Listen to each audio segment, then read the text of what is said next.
So we're removing this battery, which we just recently installed, and we'll be putting in this much higher quality battery that we just got. Look at the size difference. Same capacity, but about 2 inches narrower. And that is a big plus. So I think you're going to enjoy this video. Hang tight. I'll be right back.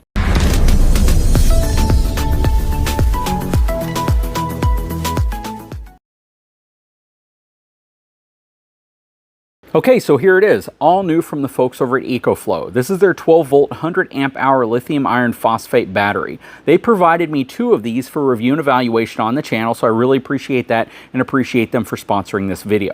Now, I have used EcoFlow products for a long time, and I would definitely say that whenever you're looking at a higher quality product at an affordable price, I think a lot of people believe that EcoFlow is definitely that type of product, where you get a lot of bang for your dollar, and quite frankly, EcoFlow has a reputation of building very high quality components and parts. So this is really nice that they've come out with their own 12-volt, 100-amp-hour lithium iron phosphate battery. Now, there's a lot of stuff going on here, so let's talk about it. First of all, it has a lot of protections built in. I think that's one of those areas that people are really cautious when it comes to buying lower cost batteries. So we'll get into the price of this in a second, but let's talk about the safety aspect of it first, and if this is something that you can trust. So first of all, they have a BMS. It's a 100-amp BMS with what they call an X-Guard algorithm. It's a dual-channel CMOS with the most comprehensive local and cloud BMS system covering over 6 monitoring and protection measurements, including low temperature discharge, over discharge,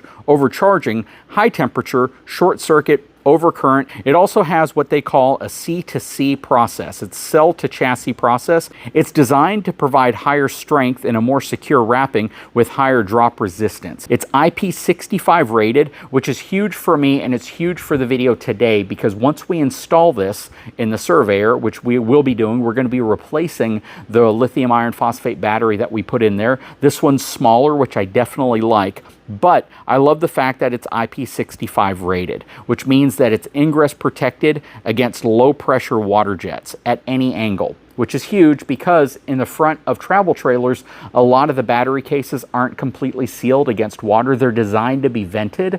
And if you get water inside, the last thing you want to know is that your battery got ruined, especially if you went to a very expensive lithium iron phosphate battery. This one not being super expensive, but still giving you that protection, and also giving you the peace of mind that if there is some water that makes contact with the battery, it's not going to damage the battery and it's not going to pose a safety issue. It's also utilizing a fire-resistant casing, a UL5VA fire-resistant casing, which basically means it's designed to work in an environment where if there were to be a fire around it, it can have a certain period of time of resisting that fire before it penetrates the case. But this is always one of those scenarios that I don't want to make the claim. This is definitely something you'd want to go to their website and you'd want to quantify yourself, because I'm not an expert in terms of fire protection and what you would be able to do to really quantify how protected this would be in the event of a fire.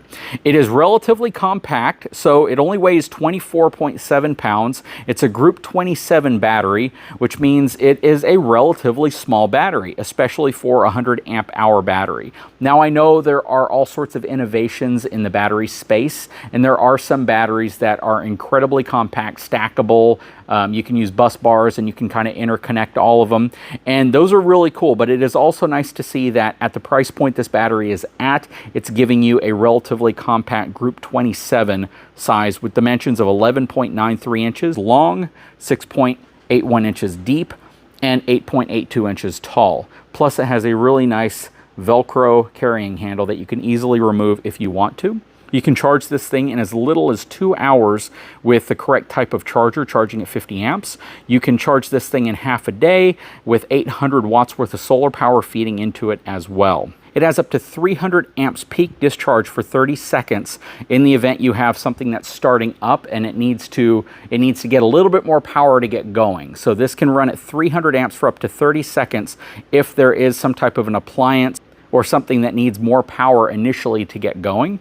This thing can support up to 8 parallel connections or 4 series connections, or a combination of 4 series and 4 parallel connections, achieving up to 48 volts and 20 kilowatt hours, which basically is how you would connect multiple batteries together, basically utilizing this as part of a much larger battery bank system, whether it's going to be in series or parallel. The batteries themselves are EV grade lithium iron phosphate batteries, 6,000 plus charge and discharge cycles at 80% depth of charge, which means if you run this thing down to 80% of charge, you have roughly 6,000 plus discharge cycles, which is really good. And that also means that this will probably last more than 10 years. How much does it actually cost? So they're saying 3 cents per kilowatt hour, which means that this battery is about a $265 battery. So really cool. I mean, they've done a lot here, and I love the fact that it's at a low price point from a very reputable brand with tons and tons of safety technology built into it.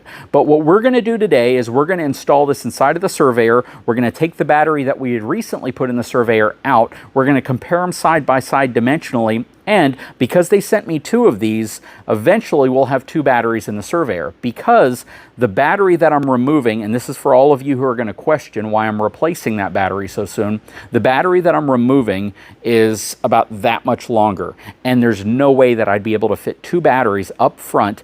And because of that, we're going to be limited to 100 amp hours worth of capacity with the battery we're taking out. Once we put 2 of these in and I get 2 group 27 cases and we can put them side by side, we will be able to have 200 amp hours worth of capacity, which is definitely going to extend the amount of time that we can use the refrigerator, the lights, the fans, all sorts of stuff inside of the RV off-grid if we need to. So that is really cool. So let's get this out to the RV and get it installed.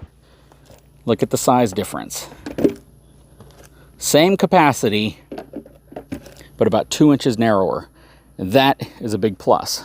Okay, so let's go ahead and put the new EcoFlow battery in. Let's make adjustments to this case until we get the new cases in. That should be good like that.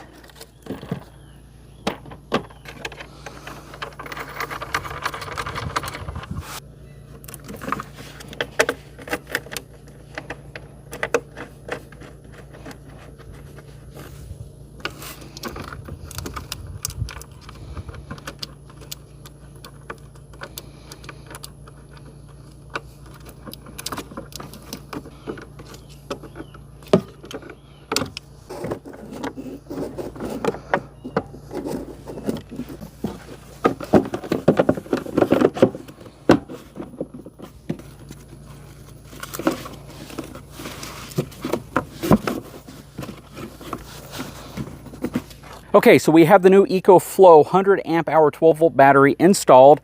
It is IP rated, which is really nice because moisture can get in through here, and you definitely want a battery that can withstand a little bit of moisture. We have this bigger battery removed, same capacity, smaller footprint. We are waiting for the second battery box or the 2 new battery boxes to come in so we can install both batteries in here in parallel and have twice the capacity for many of the components inside of the RV, such as the refrigerator, to be able to last longer, cool for a longer period of time without depleting the battery. So the Go Power Solar charge controller on the inside is already configured for lithium iron phosphate, as is the charger that the folks at Forest River already install inside of this unit from the factory, which is auto sensing, and it automatically detects the chemistry of the battery and goes to the correct charging algorithm for that, which is really nice.